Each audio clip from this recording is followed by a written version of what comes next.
Hello and welcome to PaintersBlock. I'm Anthony Ryden, your host. Please like and subscribe, follow us on YouTube, Reddit, and Instagram.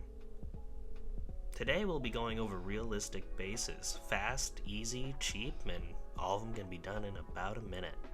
We're going to be using some Abaddon black, going over and cleaning up this base because I unfortunately am a very impatient person and wanted to glue everything on and use this model in a battle before I even finished painting him.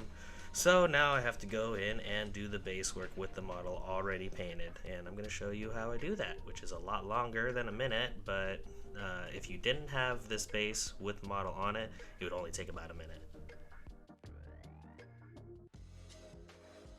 Now here we're going to use some crushed seeds and coconut hair out of this pack I got from Michaels. It's just a pack of crushed random terrain features, which was amazing and only cost like $5-6.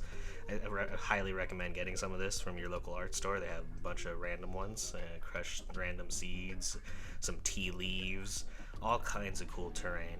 But here you can see I'm just applying my super glue and applying to the base, putting in more of the crushed seeds and layering on top and just making sure not to get it on top of the model, so I'm taking my time and it's taking a little longer. You can see I'm just going through, evenly applying, making sure to get all the little pieces and not touch the model. And there you go. And now we're going to get the coconut hair. Now the coconut hair is going to add a little bit more texture to the base and give it more of that desert, those desert like balls of plant that just like float around. What are the tumbleweeds? Yeah, tumbleweeds. And here we're gonna grab some of my tree terrain that I have. Just kind of get this in any of your hobby stores, but you don't have to do this. The step's really done, but I thought I'd grab some of this and add a little bit of color to my base. Just that way that you can use something around your house that you have laying around or around your hobby table. So I'm gonna grab my glue. I'm gonna just put a little bit on top of those tufts of tumbleweed that I got earlier, and there you have it, a fall design on top of the desert design to actually give it a different feel.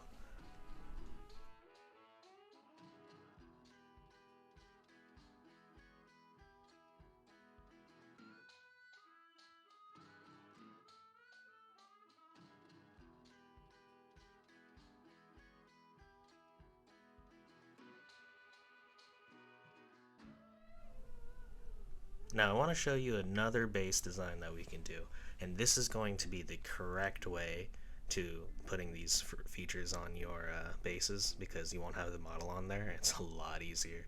I'm literally just going to put an even coat of glue all over the top of the base. All done. Grab your whichever bag or terrain feature you have, sand, seeds. Right now I'm going for these black poppy seeds that I had just to see what they're like. They're a little bit big, but I figured it'd still probably be interesting for some for something, maybe like some eggs or something on the base. But here, you're just gonna put it inside this bag and you're gonna shake it up real quick. Shake it up, grab it up, clean it up, and check it out. It's already done. 1 minute exactly.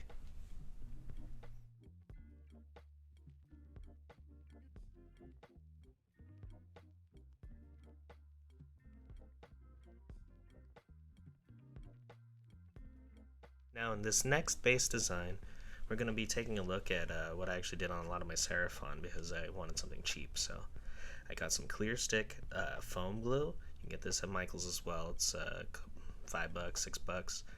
It's safe to use. It's cool, so you don't have to worry about it. And you just apply this evenly to the base. I usually do this to a larger base because you can paint some interesting designs. But we're going to just do this on a small one and see what it looks like. So you're just going to apply evenly. You don't have to worry about too much over pooling because it's actually got a really nice surface tension to the glue, so it's going to bubble over itself and keep it to itself and make this really cool, clear orb surface that we're going to put some fun little paint textures on. Now we're just going to grab our titanium white. Love this paint. And we're going to just apply a little bit over to our wet palette, which I'm going to show you here in just a second. Here we go. And there's my dry brush. I kind of just got a makeup set and this will make some really nice dry brushes. You can get them at CVS. It's pretty cheap. Only costs like $9. And I'm just gonna wet it down and grab this white, and this is what we're gonna use to apply some nice little white speckles on this glue that we're gonna have dry. And yeah, I'm just gonna take some, I'm gonna wipe it off, get it wet, and now that we have a little bit on our brush, got a little bit wetter. Yeah, got it right there. It's ready now. Now I'm just gonna take this and I'm gonna go over to the base and ooh, okay, just gotta be careful. It's a little bit sticky, it's a little messy. Normally I do this while it's just on the paper, but I want to show you what it's like, so I'm grabbing it and dealing with it. And I'm going to just flick the brush onto the glue. And that is going to spray the paint onto the glue and create just a cool little speckle pattern. Kind of fun.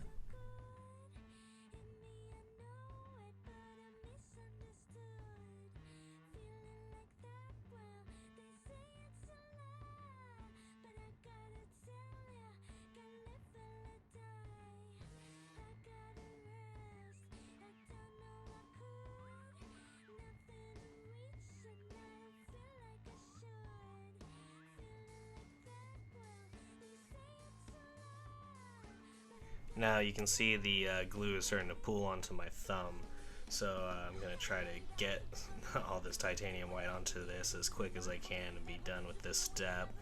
And I'm probably going to move on to having this on the table and trying to put the camera in a different angle. A little messy. That's the one problem with this. It's cheap but messy.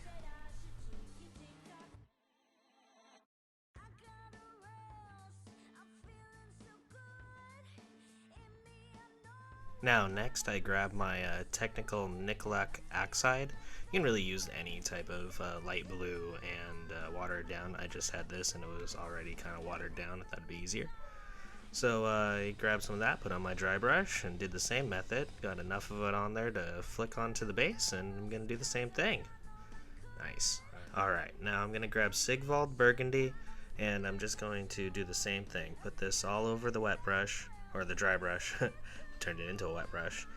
And I'm going to just flick this onto the base as well, just giving us some deep purple tones, and you won't really see it too well, but it'll be there. You'll kind of see the accents. There you go.